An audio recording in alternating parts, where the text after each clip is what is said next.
శ్రీ వారాహీదేవి జ్యోతిషాలయం విద్య, ఉద్యోగం, వ్యాపారం, పెళ్లి, ఆరోగ్యం, నాగదోషం, సంతానం, రాజకీయం, వామాచార దోషం, అత్తాకోడళ్ల మధ్య గొడవలు, ప్రేమించి మోసపోవడం, స్త్రీ పురుషుల వశీకరణం, ధనం నిలకడలేకపోవడం, మీ ఎటువంటి సమస్యలకైనా 24 గంటల్లో పరిష్కారం చూపబడును. నెంబర్ 1 వశీకరణ స్పెషలిస్ట్ పండిత్ పవన్ నంబూదిరి, కేరళ తాంత్రిక గురువు గారు.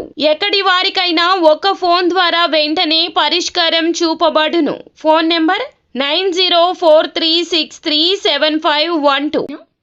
బోరున ఏడుస్తారు. ఏమిటి ఆ విషయం? ఏం జరగబోతుందో వీడియోలో చూసి తెలుసుకుందాము. వీడియో నచ్చితే తప్పకుండా ఒక చిన్న లైక్ చేసి మమ్మల్ని సపోర్ట్ చేయండి. ఈ రోజున విషాదపూరిత లేదా అసహాయకరమైన నిజాలు అయితే బయటకు రాబోతున్నాయి. ముఖ్యంగా ఎప్పటి నుంచో అనుమానం ఉండి స్పష్టత లేక ఎప్పటికీ వదిలివేసిన విషయం ముందుకొస్తోంది. తెలిసిన కొందరు ఈ రాశిలోని వారు బోరున ఏడుస్తారు. ఎందుకంటే కొన్నిసార్లు నిజాలు ఎంత నిర్దాక్షిణ్యంగా ఉంటాయో, దెబ్బతీస్తాయో ఈ రోజున అనుభవం అవుతుంది. ఏం జరుగుతుందో కొంచెం విపులంగా చూద్దాము. ఈ రోజున కుటుంబ సంబంధాల్లో చాలా సున్నితంగా ఉంటారు. స్నేహితులు, బంధువులు ఏదైనా విషయం చెప్తే వెంటనే తెలుసుకోవాలి ఆ రహస్యం అనే ఆతురత ఉంటుంది. ఈ మధ్య కాలంలో ఒక వ్యక్తి మీద మీరు కొంత అనుమానంతో ఉన్నారు. ఇక ఆ వ్యక్తి మీకు దగ్గర స్నేహితుడైనా లేదా కుటుంబ సభ్యుడైనా కావచ్చు. మధ్యాహ్నం 2 గంటల నుండి సాయంత్రం 6 గంటల మధ్యలో చాలా కాలంగా వెతుకుతున్న నిజమైతే ఎటకేలకు బయటకొస్తుంది. ఇదొక మోసం కావచ్చు. ముఖ్యంగా డబ్బు సంబంధితమైన సాన్నిహిత్య సంబంధం, ప్రేమ విషయంలో అయినా కావచ్చు. కలలను కళ్లకు కట్టినట్లు కలిగించిన వారు వెనుక వేరే దారులు వెతుకుతూ ఉంటే కనుక అది తెలిసే అవకాశం ఉంది. ఈ నిజం తెలిసాక మీరు ఒక్కసారిగా కుప్పకూలిపోవచ్చు.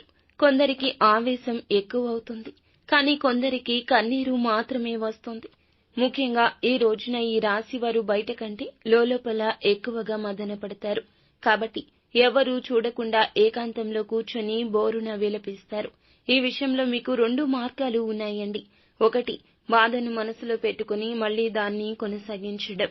రెండవది, ఎంతైనా కఠిన నిర్ణయం తీసుకుని ఆ వ్యక్తిని వదిలేయడం. ఏది సరిగ్గా అనిపిస్తుందో మీరే నిర్ణయించండి. కానీ ఒకటి గుర్తు పెట్టుకోండి, వృత్తిపరంగా, ఆర్థిక పరంగా ఈ విషయంలోకి ఇంకెవ్వరినీ లాగొద్దు. మీ మనసులోని విషయాలు మనసులోనే ఉంచండి. బయటకు స్లిప్ అవ్వకూడదు. అలా చేస్తే ప్రతిష్టకు దెబ్బ తగులుతుంది. ఇక ముఖ్య విషయం ఏమిటంటే ఈ నిజాన్ని తెలిసి బాధపడితే తప్పకుండా కుటుంబానికి తెలిసే అవకాశం ఉంటుంది. మీ యొక్క భుజాలపై మీ ఇంటి వాళ్ళు సానుభూతి చూపిస్తారు. కానీ సమస్యలను పెంచాల్సిన అవసరం లేదు కదా. ఈ రోజు సాయంత్రం 7 గంటలు దాటాక ఆ వ్యక్తి నుంచి మరొక్కసారి ఎక్స్ప్లెనేషన్ రావచ్చు. నిశ్శబ్దంగా వినండి. తక్షణ నిర్ణయం వద్దు. ఆలోచించండి. ఆర్థిక పరిస్థితి పరంగా ఈ నిజం డబ్బు సంబంధితం కావచ్చు. ఇలా అనుకొని లోటులు కూడా బయటపడవచ్చు. ఈ ఖర్చులు ఎటువంటి ఘర్షణ లేకుండా సామరస్యంగా ఎదుర్కోండి. ఎవ్వరికీ అప్పులు ఇవ్వడం లేదా తీసుకోవడం కూడా మంచిది కాదు. ఆరోగ్యం విషయానికి వస్తే ఎక్కువగా భావోద్వేగాలు, నిద్రలేని, హైడ్రేషన్, తలనొప్పులు ఉండొచ్చు. సరియైన నిద్ర అవసరము. ఏకాంతం కూడా. లోపల పుస్తకాలు చదవడము, హాల్లో చిన్న వాకింగ్ చేయడం మెల్లిగా కూల్ అవడానికి ఉపకరిస్తుంది. ఏకాంతంగా ఉండండి. ఆ ఆలోచనలే మిమ్మల్ని నడిపిస్తాయి.